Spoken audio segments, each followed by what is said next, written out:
everyone, it's Kara here from Boho and I am back today with a kind of an update video for you. It's been a long time since I started using my weekly spreads in my bullet journal, and I know I had done a little mini tip Monday for you all when I first started my weekly spread, but it's kind of evolved a bit since then. So I thought I'd just film a quick little update, show you what my weekly spreads look like now, and kind of give you my thoughts behind some of the changes that I've made. So I'm going to flip open here to my past bullet journal and show you kind of a couple of the evolutions of my weekly spread, and then we'll get to how I'm laying out my new one. Okay, so this is pretty much what my weekly spread looked like when I started doing them. And you'll see here, it looks very, very similar. I have my time-specific tasks, so these are my appointments and events on the left-hand side. And on the right-hand side, I have day-specific, so things that occur on a certain day of the week, not necessarily at any certain time. And then I have my current projects, which I list out 5 projects in each of these 3 categories each week. And then I have a spot for my waiting on, if there's anything I'm waiting on, like a reply to an email or orders or anything like that that I'm waiting on, that goes here. And then I had my daily tasks up top, which were kind of separate from my monthly tracker. These were just things that I do on a daily basis that I wanted to keep track of. And then I had a section here for meals. So I would plan out my meals for the week. Obviously on this week, you can see I didn't fill out much. I don't know what was going on that week, but apparently I was a busy person. But normally I would write out my meals for the week. I would just pick 7 different meals, shop for all of those meals at once. And then any given night of the week, I could just pick one of those meals and know that I had all the ingredients on hand. And then the horizon section here was for any upcoming projects. So just a way to kind of look forward into the future a little bit. When I'm finished with these current projects, what do I have coming up next? So this weekly spread actually worked really well for me for quite a while. I'm gonna put this little llama guy over here. And flipping through my bullet journal, I have a lot of weekly spreads in here. You can see here's one. This right here is where it kind of evolved a little bit and changed. And I got rid of my meal planning. It was something that, while it was useful, I didn't really see the need to have that. All I do now on a weekly basis is I'll just make a list of 7 meals, make my shopping list, and shop for them. I don't worry about writing it in my bullet journal anywhere. So when I got rid of that meal planning section, I actually added a section for brain dump. So this was a place for anything throughout the week. If there was something that came up that I wanted to jot down real quick, like a note or something that came to mind, something that I needed to work on, that's where that would go in here. Everything else stayed pretty much the same.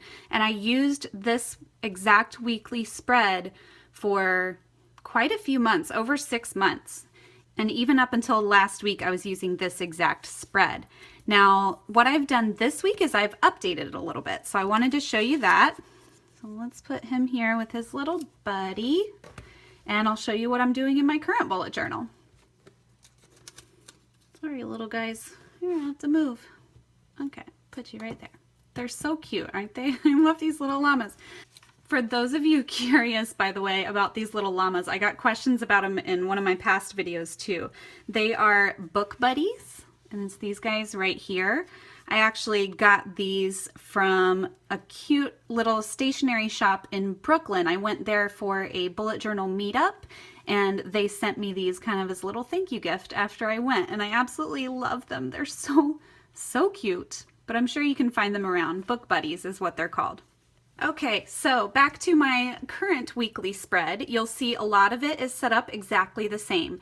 The left-hand side has not changed at all. I still have my current projects. I have my horizon for upcoming projects. I've gotten rid of that daily task tracker, and that's mainly because I was forgetting to update it.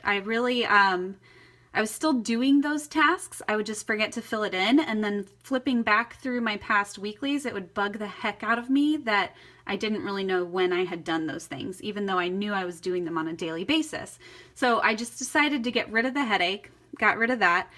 I still have my waiting on list down here in the bottom right hand corner. And then I decided to add a little section for self-care. And self-care is something that I've been focusing a lot more on recently. And I divided that into 4 categories. So I've got sleep, mood, activity, and diet.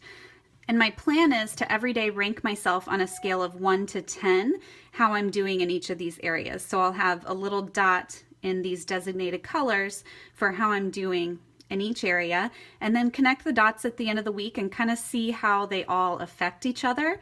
And then this little A here on the right hand side is for an average. So at the end of the week, I'm going to average out how I did in each of these 4 areas.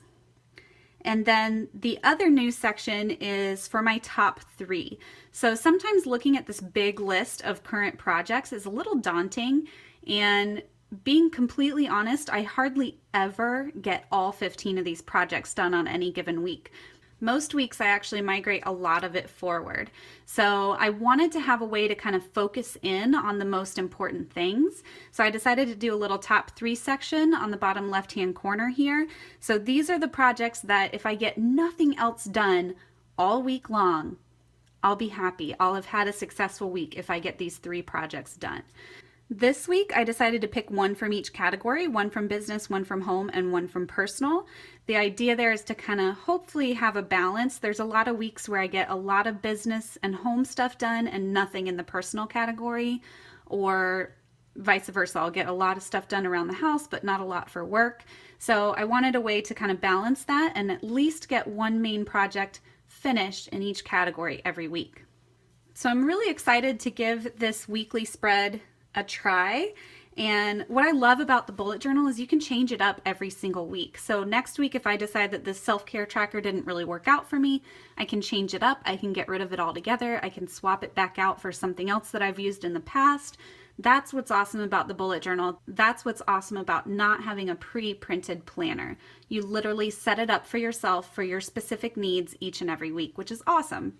So that is it, y'all. I hope you enjoyed just a quick little peek at how my weekly spread is working for me, how I'm updating it along the way. If you have any questions, as always, drop those in the comment box below. I'd be more than happy to join in the conversation down there with you all. And I will look forward to seeing you very, very soon. Bye.